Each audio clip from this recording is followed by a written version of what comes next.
오늘 하나님 주신 말씀 우리 신약성경 히브리서 11장 1절 한 절 보겠습니다. 히브리서 11장 1절입니다. 같이 읽겠습니다. 시작. 믿음은 바라는 것들의 실상이요 보이지 않는 것들의 증거니. 여기까지 읽겠습니다. 여러분 히브리서 11장 1절 매우 유명한 구절입니다. 웬만큼 교회 다녀보셨으면 이 내용을 모르는 분들은 거의 없습니다. 우리 잠깐 우리가 읽었던 히브리서 11장 1절은요 믿음에 대해서 얘기하고 있습니다. 다시 말해 믿음을 정의하고 있는 겁니다. 우리 특별히 오늘 말씀을 통해 세 가지를 주목할 텐데요. 우리 다시 한번 화면을 보겠습니다. 세 가지를 우리는 주목하면서 오늘 말씀 보겠습니다. 첫 번째, 믿음은 무엇이냐라는 것입니다. 이걸 볼 거고요. 두 번째, 바라는 것이 뭘 의미하느냐라는 거와 실상과 증거는 또한 뭘 얘기하는 것이냐, 이렇게 중요한 요소들을 우리가 정리하면서 결국 믿음이 뭘 말하는가, 어떻게 살아야 하는가, 이렇게 결론을 내리고 오늘 말씀을 마무리하는 걸로 하겠습니다. 그런데 이 너무 유명한 이 말씀을요 많은 분들이 이 말씀을 바로 알지 못하고 오해하는 경우들이 있습니다. 어떻게 오해하고 있느냐면요, 예를 들면 이런 것입니다. 한 모태솔로 있으시죠? 모태솔로 한 형제가 어느 날 교회를 이렇게 오게 된 겁니다. 교회 왔는데 한눈에 반할 만한 미모와 이 재력과 집안 배경까지 너무 좋은 한 자매에게 이렇게 한방 이제 마음이 이렇게 뺏긴 겁니다. 그런데 이렇게 마음이 이렇게 빼앗긴 상태에서 그날 설교자인 목사님이 이 히브리서 11장 1절의 말씀을 가지고 이 말씀을 전한 거예요. 우리 다시 화면 띄워주실까요? 이렇게 전한 겁니다. 여러분, 형제가 듣고 있는데 믿음은 바라는 것들이 실상이에요. 보이지 않는 것이 증거입니다 하면서 이렇게 말하는 거예요. 형제에게 뭐가 있냐면 믿음이 있어요. 바라는 거 소망하는 걸 말합니다. 형제가 뭘 바라든 넘사벽이라고 할지라도 도저히 내가 바라볼 수 없는 거라 할지라도 형제가 그것을 바라보고 소망하면 이 실상은 뭐냐면 실체예요. 언젠간 이루어집니다. 이렇게 해서 보이지 않는 믿음을 활용해서 이것을 증거했으면 좋겠어요. 이런 식으로 이 형제가 이 말씀을 이렇게 받아들인 겁니다. 이 말씀을 받아들이고 이 말씀을 듣고 형제가 뭐가 생기냐면 담력을 얻은 거예요. 용기가 낸 거예요. 그래서 그 자매에게, 제가 아까 말했죠, 그 자매가 어떤 자매라고요? 넘사벽입니다. 모든 것을 갖춘 자매인데 모태솔로 형제가 담대하게 가서 이렇게 얘기하는 거죠. 자매님, 저와 결혼하시죠? 라고 얘기하는 겁니다. 왜요? 깜짝 놀란 거죠. 왜냐하면 저는 믿음으로 바라봤어요. 하나님께서 자매를 준 것을 저는 확신합니다 라고 나가는 것입니다. 여러분, 과연 이런 게 믿음이겠느냐라는 것입니다. 만약에요 이 말씀을요 이런 식으로 적용하면, 이 형제가 만약에 교회에 왔는데 이 말씀을 듣고, 야, 믿음은 넘사벽이라 할지라도 바라볼 수 없는 거를 할지라도 바라보면 언젠간 이루어지는 거야 라고 했는데, 그 형제가 에이 설마 그런 일이 일어나요? 라고 하면 보통 어떤 말을 듣게 됩니까? 믿음이 없네 라는 말을 듣게 됩니다. 우리는 보통 그런 식으로 믿음이 없다라는 말을 듣습니다.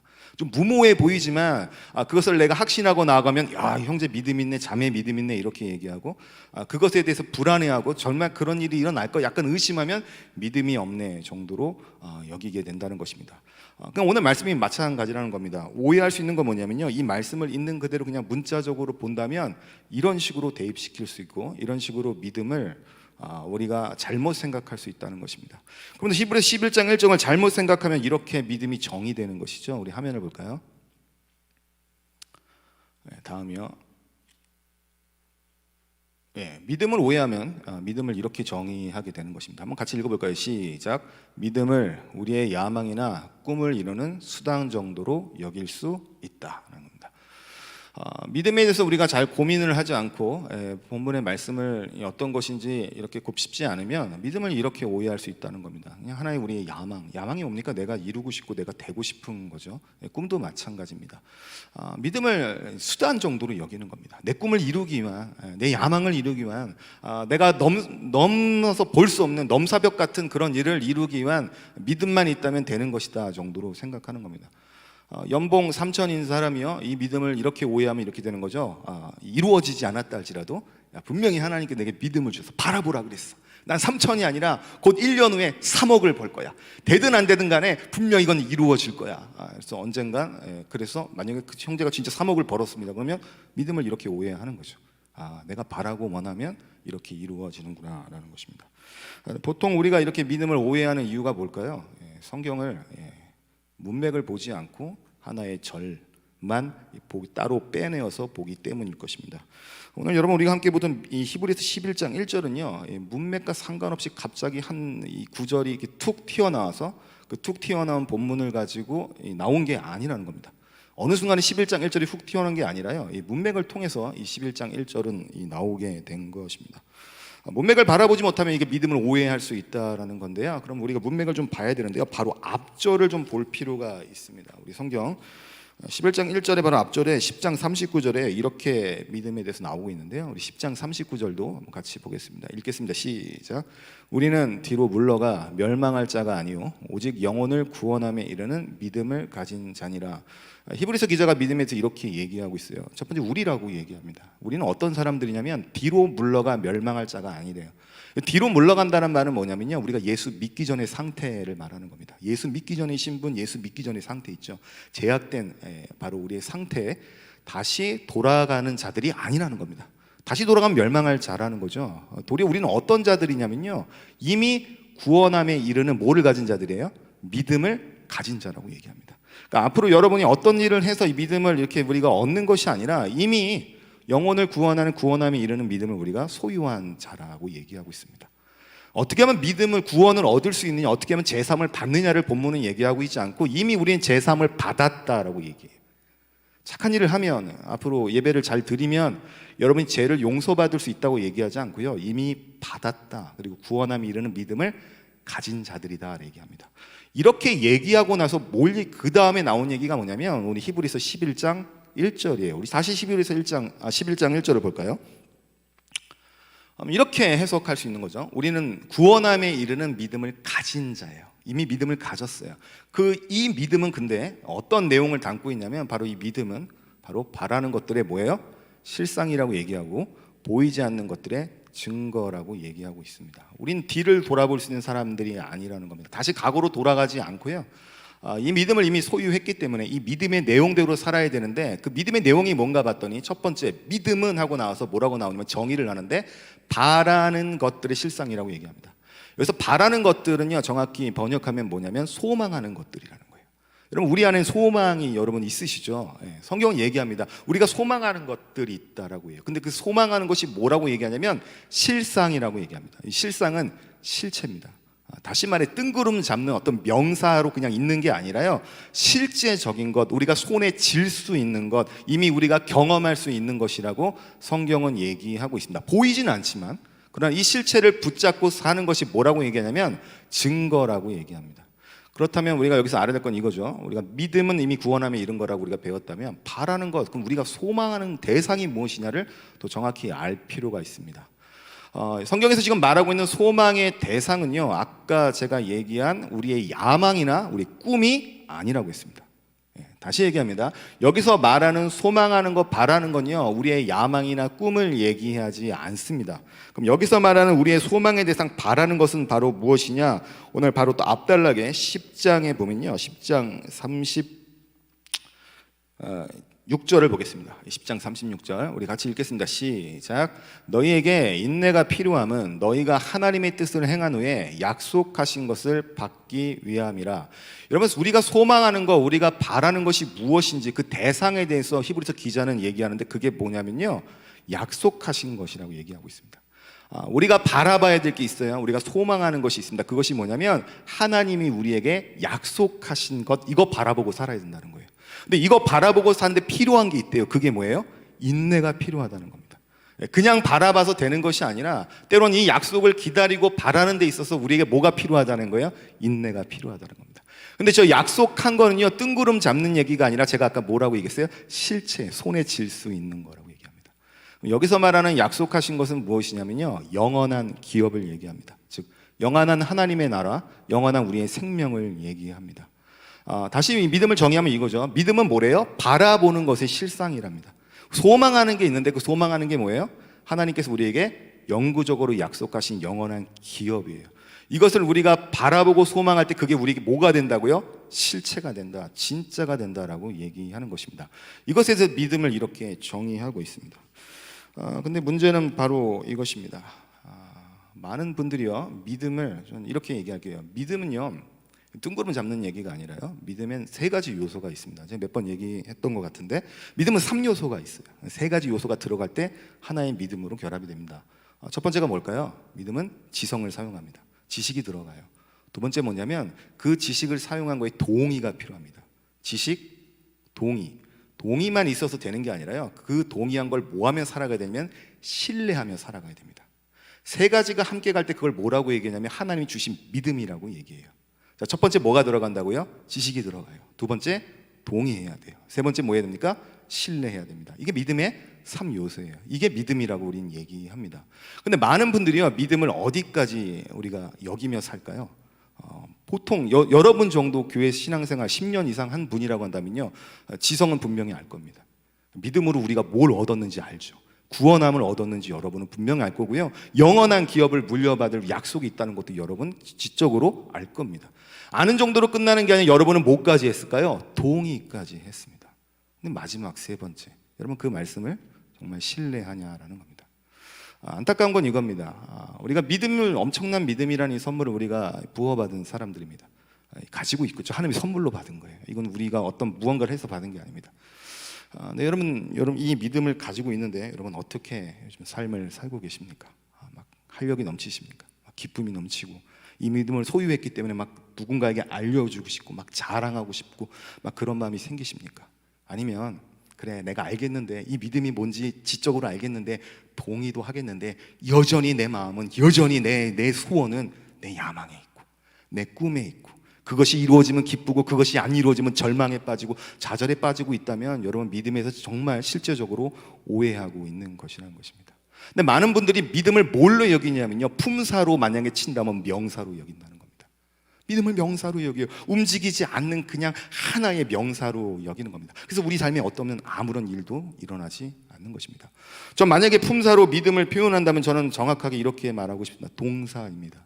믿음은 가만히 있는 것이 아닙니다. 주님이 우리에게 주신 것은, 야, 내가 지적으로 알고 있고 동의하는 게 끝나는 것이냐, 신뢰하며 살아가는 것, 능력의 말씀, 그것이 바로 믿음이라고 성경은 얘기하고 있기 때문입니다. 지적인 동의가 분명히 아닙니다. 그렇다면 저는 이 본문의 오늘 핵심을 이렇게 말하고 싶습니다. 오늘 11장 1절을 보면 믿음은 바라는 것에 뭐라고 나왔어요? 실상이에요. 히브리서 기자가 이 성경을 쓸 때 주님이 똑같은 마음으로 이렇게 썼을 겁니다. 뭐냐면 우리 하나님 우리에게 원하시는 게 뭐냐면, 얘들아, 너희가 믿음을 가진 자들이다. 그렇다면 믿음을 실상으로 보여줘야 되지 않겠냐. 지금 우리에게 이런 말씀을 하고 계신 겁니다. 믿음은 우리가 보여줘야 되는 것입니다. 그때 뭐가 되는 것이냐면 증거가 되는 것이죠. 그렇다면 믿음이 여러분 실생활에서 그냥 명사로 그냥 뜬구름 잡는 얘기가 아니라 진짜 여러분의 능력이 되고 삶이 변화되고 정말 엄청난 이 믿음의 부요를 여러분이 깨닫고 살아가려면 오늘 여러분이 한 가지 알아야 될 게 있습니다. 그것이 뭐냐면 오늘 히브리서 11장 1절이 나오게 된 배경을 여러분이 잘 알 필요가 있습니다. 그 배경에 대해서 오늘 성경은 이렇게 얘기합니다. 10장 39절 다시 한번 볼 텐데요, 10장 39절을 다시 한번 보겠습니다. 우리 같이 읽겠습니다. 시작. 우리는 뒤로 물러가 멸망할 자가 아니오 오직 영혼을 구원함에 이르는 믿음을 가진 자니라라고 합니다. 성경은 이렇게 얘기해요. 우리가 어떤 자가 아니라고요? 뒤로 물러가 멸망할 자가 아니라고 얘기합니다. 다시 말해, 예수 믿기 전 믿음이 무엇인지 몰랐을 때 그 신분, 그 상태에 있는 자들이 아니라고 성경은 얘기하고 있습니다. 이 말씀의 배경을 잘 알아야 되는데요, 히브리서 기자가 너네들 왜 다시 옛 각오로 돌아가려고 하느냐라고 얘기한 것은 이 당시에 있는 수신자들이 어떤 사람들이 많았다는 거예요. 옛 각오로 다시 돌아가려고 하는 사람들이 많았다는 겁니다. 예를 들면 이런 것입니다. 시간이 앞으로 한 20년, 10년이 지나 10년, 20년이 우리가 지났다고 생각을 해봅시다. 10년, 20년이면 솔직히 코로나가 끝나지 않았겠습니까? 코로나 이후 시대가 열리는 것입니다. 근데 이 중에 대학부에 10년, 20년이면 여러분이 뭐가 됐을까요? 대부분 결혼을 하실 수도 있고 아무튼 뭐 집사님이 되셨거나 뭐 이렇게 됐겠죠. 근데 여러분들이 계속 뭐 하냐면 이런 말을 하는 거예요. 모여서, 야, 코로나 때가 좋았는데 라는 겁니다. 야, 그때 온라인 예배 들을 때 참 편했는데, 그때가 더 행복했는데, 그때가 참 좋았는데 지금은 좀 별로인 것 같아 라고 얘기하는 것처럼 옛 과거로 돌아가려고 한다는 거예요. 당시에 이 수신자들이 그랬다는 겁니다. 옛 과거가 좀 더 좋았어 라는 거예요.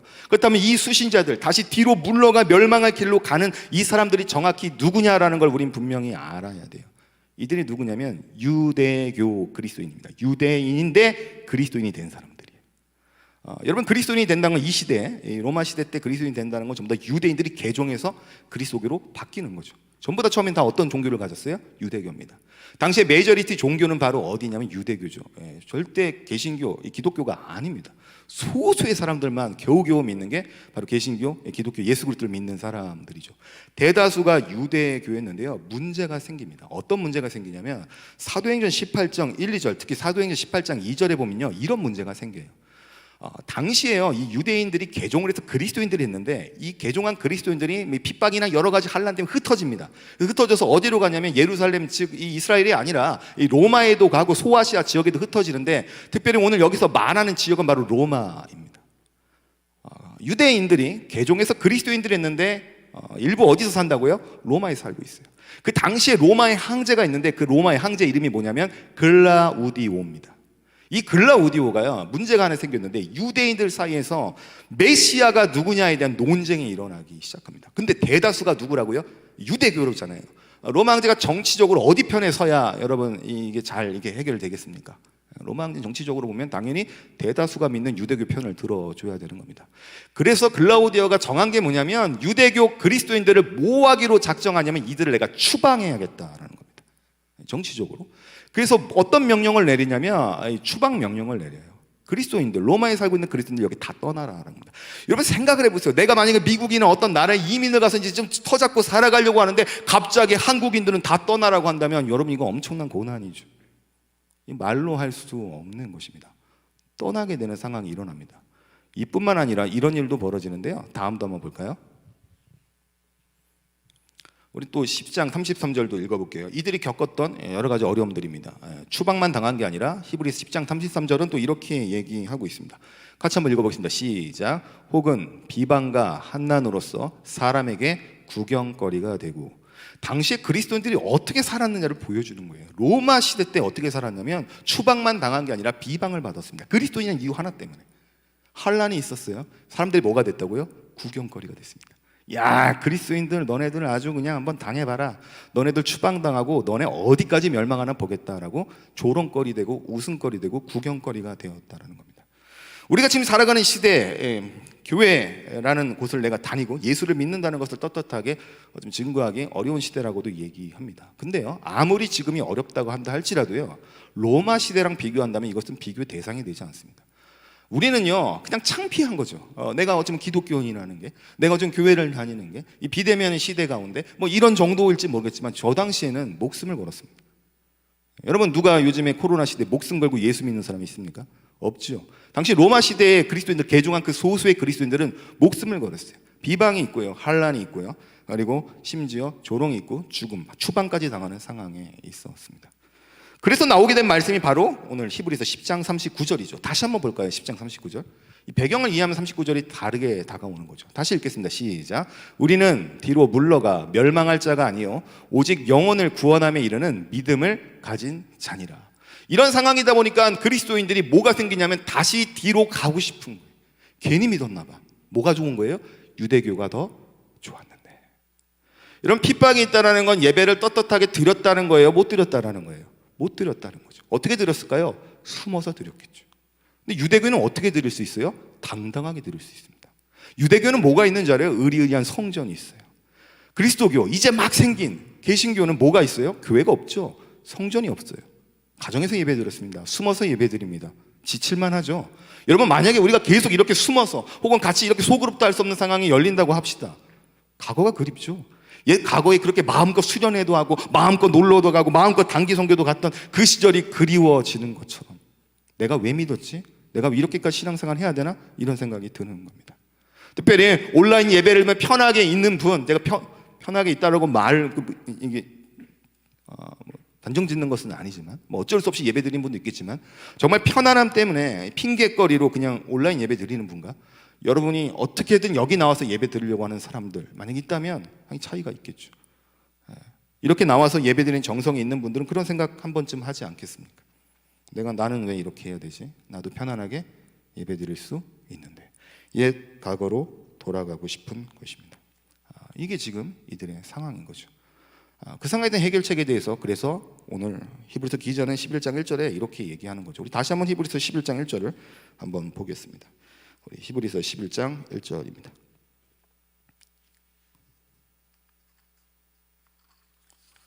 같이 읽겠습니다. 시작. 믿음은 바라는 것들의 실상이요 보이지 않는 것들의 증거니. 해결책을 이렇게 얘기하는 거예요.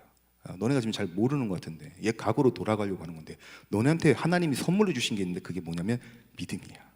그 믿음은 뭘 바라보게 하면 그 하나님의 약속을 바라보게 하는 힘이 있어. 영원한 기업을 바라보게 하는 거. 그건 실체야. 그리고 그렇게 살아갈 때 그게 뭐가 되냐면 증거가 될 거야.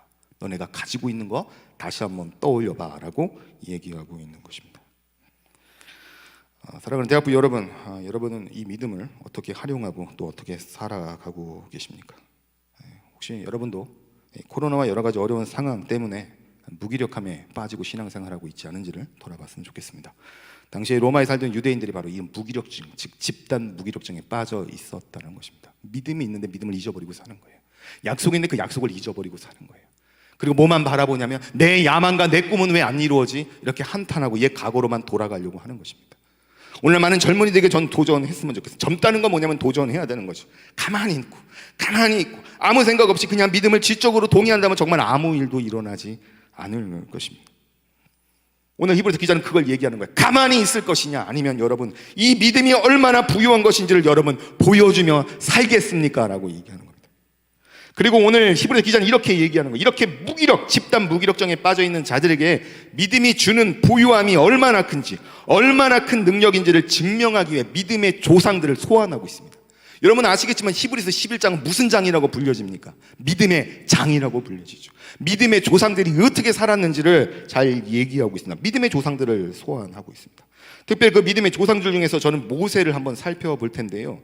그러면 모세에 대해서 한번 잠깐 보겠습니다. 히브리서 11장 24절에서 26절입니다. 우리 같이 한번 읽어보겠습니다. 시작. 믿음으로 모세는 장성하여 바로의 공주의 아들이라 칭함받기를 거절하고 도리어 하나님의 백성과 함께 고난받기를 잠시 죄악의 낙을 누리는 것보다 더 좋아하고 그리스도를 위하여 받는 수모를 애굽의 모든 보화보다 더 큰 재물로 여겼으니 이는 상 주심을 바라봄이라. 아멘. 여러분 모세의 신분이 있습니다. 모세의 신분을 성경은 뭐라고 얘기합니까? 바로 이집트, 애굽의 왕자라고 얘기하고 있습니다. 그런데요, 이 왕자이기 때문에 왕자는 어떤 삶이 보장된 것입니까? 안락한 삶이 보장된 것입니다. 아까 말한 그 야망, 그 꿈 어쩌면 이룬 것이죠. 편안하게 살아가면 됩니다. 근데 모세에게 하나님이 선물로 무언가를 주셨습니다. 그게 뭐예요? 믿음을 선물로 주셨어요. 모세가요 그냥 믿음의 눈이 아니라 그냥 눈으로 본다면 바로의 공주의 아들이라 칭함받기를 거절했을까요? 아니면 이것을 그냥 누렸을까요? 누렸겠죠.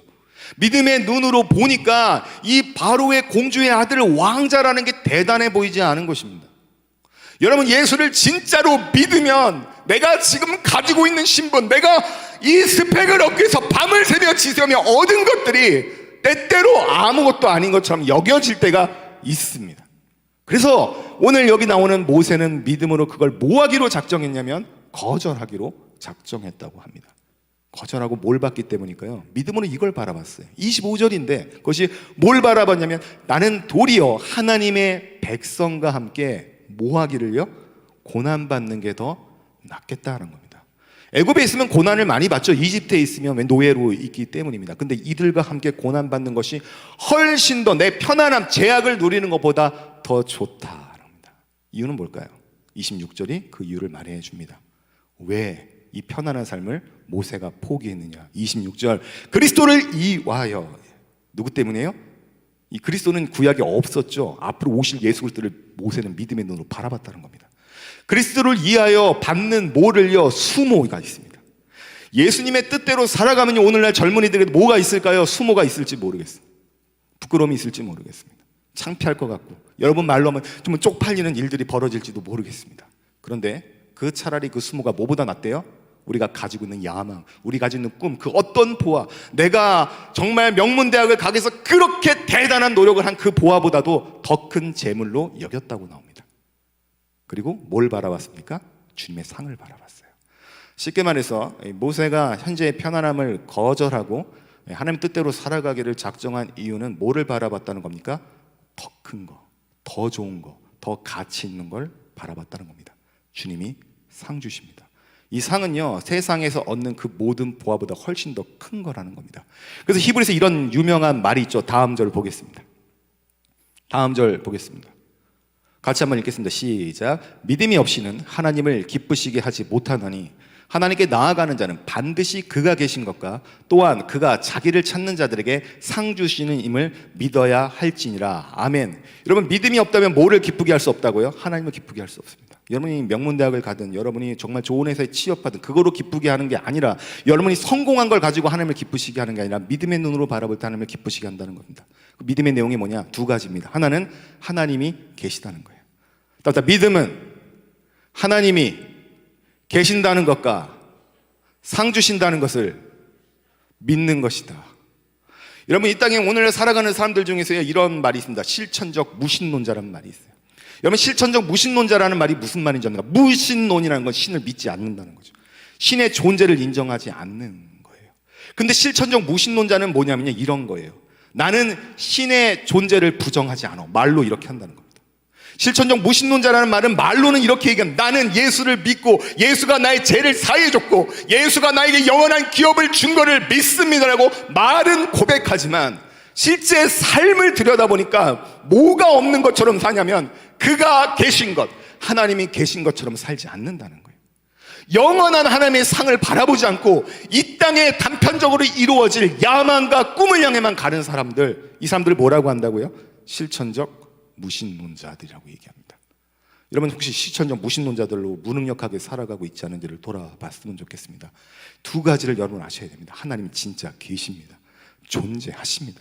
그러므로 우리가 이렇게 살아가는 건 충분한 가치가 있고요. 그리고 최후의 날 주님은 약속하신 것을 실체로, 실상으로 우리에게 진짜 주시는 약속의 하나님인 것을 여러분이 믿기를 주님으로 축복합니다. 이것이 바로 믿음이 우리에게 주는 능력입니다. 모세뿐만 아니라 믿음이 얼마나 큰 능력이냐면요, 다음 히브리서는 또 이렇게 얘기하고 있습니다. 또 같이 보겠습니다. 우리 삼지선지가 34절도 같이 읽었던데, 시작. 혹은 비방과 한난으로서 사람에게 구경거리가 되고 너희 소유를 빼앗기는 것도 기쁘게 당한 것은 더 낫고 영구한 소유가 있는 줄 알미라. 그리스도로 개종한 당시 로마에 사는 유대인들 중에서는요, 어떤 일이 벌어지냐면 로마의 추방을 당했을 뿐만 아니라 그들이 가지고 있는 재산과 산업을 다 빼앗겼습니다. 예수 믿는 이유 하나 때문에. 우리는 지금 당하는 어려움은 비대면 예배, 온라인으로 예배 드리는 정도라고 한다면 여러분이 가지고 있는 중요한 소유까지 다 빼앗겨 간 겁니다. 근데 놀라운 건 뭐냐면 이들이 그 빼앗긴 걸 어떻게 여겼대요? 기쁘게 여겼다는 겁니다. 말도 안 되죠. 여러분, 우리가 예수 믿고 조금이라도 손해보면 아마 여러분들은 분노해서 잠이 안 올 겁니다. 많은 사람들이 댓글에다가 기독교에 뭐라고 얘기하면 교회에 대해서 교회 너네 때문에. 저는 이런 생각을 합니다. 그 교회 너네 때문이야 라고 한 사람들 중에 저는 분명히 교회 다니는 사람들 좀 다수가 있을 거라고 생각을 합니다. 기쁘게 여기지 않는 거죠. 자신이 당하는 조금의 이런 여러 가지 어려움도 기쁘게 여길 수 없는 것이 사람의 마음입니다. 그러나 당시에 그리스도인들은 어떻게 살았냐면 기쁘게 여겼어요. 이유는 하나, 뭐예요? 더 낫고 영구한 소유를 나는 이미 뭐했다? 부어 받았다라는 것입니다. 여러분, 이것은 앞으로 받을 게 아니라 이미 받은 겁니다. 실체입니다. 손에 쥔 것입니다. 그리고 그렇게 여러분 손에 쥔 것처럼 살아갈 때 그것이 뭐가 된다고요? 이 사람들에게 보이진 않지만 증거가 된다는 것을 얘기하고 있다는 것입니다. 당시에 그리스도인들은 저렇게 능력 있는 삶을 살았습니다. 믿음을 명사로 여기지 않았습니다. 모세 또한 믿음을 명사로 여기지 않았습니다. 동사로 알고 그렇게 살아갔습니다. 더 좋은 것, 더 나은 것이 우리에게 확실하게 주어졌다는 것을 믿었기 때문인 것입니다. 따라서 오늘의 본문의 강조점은 이 믿음이란 우리 야망과 꿈을 이루는 수단으로서의 믿음이 아니라 함난 가운데도 두려워하지 않고 기쁘게 이를 동참할 수 있는 언제 어디서나 능력이 되는 믿음이라는 것을 우리에게 보여주는 것입니다. 마지막으로 적용에 대해서 우리 고민하고 말씀을 좀 마쳤으면 좋겠습니다. 믿음이 이런 것이라면 여러분 어떻게 살아야 되겠습니까? 여러분, 이 실체를 어떻게 증명하고 어떻게 보여줄 수 있다고 생각하십니까? 혹시 그냥 믿음을 지적인 동의로 여기고 다음 한 주도 그냥 나는 안다, 나는 알고 있다 이렇게만 생각하고 사시겠습니까? 저는 이것의 힌트를 모세를 통해 다시 한번 우리가 힌트를 얻었으면 좋겠습니다. 아까 성경에서 봤지만 모세는 모라 칭함받기를 뭐 했다고 나오죠? 거절했다고 나옵니다. 어떤 칭함이죠? 왕자라 칭함받는 걸 거절했다고 합니다. 그리고 도리어 뭐 하기를 작정했다고 했어요? 하나님의 백성과 고난받기를 작정했다고 얘기합니다. 전 믿음을 보여줄 수 있는 수단이 있다면 이것을 잘 알지 못하는 사람과 계속해서 함께 하는 겁니다. 당시에 애굽에 있는 사람들은요, 애굽에서 노예로 살아가는 겁니다.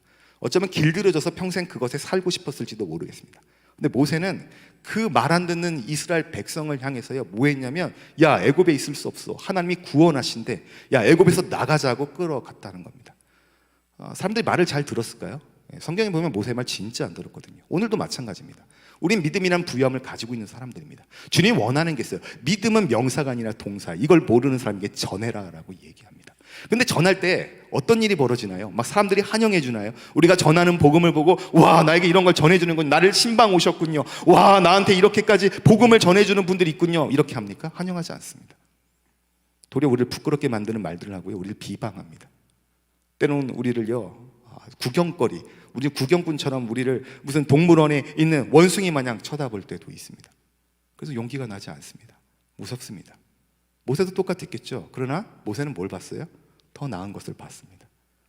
이거 엄청난 능력인데, 믿음이 엄청난 부유함인데 나만 갖고 있을 수 없다, 이걸 전해서 진짜 죄에서 해방, 이것이 가장 큰 가치인 것을 보여주기 위해서 갔다라는 것입니다. 정리하면 이겁니다. 우리 다시 한번 히브리서 11장 1절을 이렇게 봤으면 좋겠는데요, 히브리서 11장 1절입니다. 같이 다시 한번 읽겠습니다. 시작. 믿음은 바라는 것들의 실상이요 보이지 않는 것들의 증거니. 여러분, 이것이 우리에게 능력이 되는 이유는 바로 이것입니다. 여기서 바라는 것들이 뭐라 그랬어요? 약속입니다. 약속이 뭐죠? 영원한 기업, 영원한 우리의 생명입니다. 중요한 건 이 바라는 것은요 확실성에 근거한 하나님이 우리에게 주신 약속입니다. 여러분, 우리가 바라는 것들, 아까 제가 처음 말한 야망이나 꿈은요 확실하지가 않습니다. 내 야망은 이루어질 수도 있고 안 이루어질 수도 있습니다. 운이 좋아 될 수도 있고 안 될 수도 있습니다.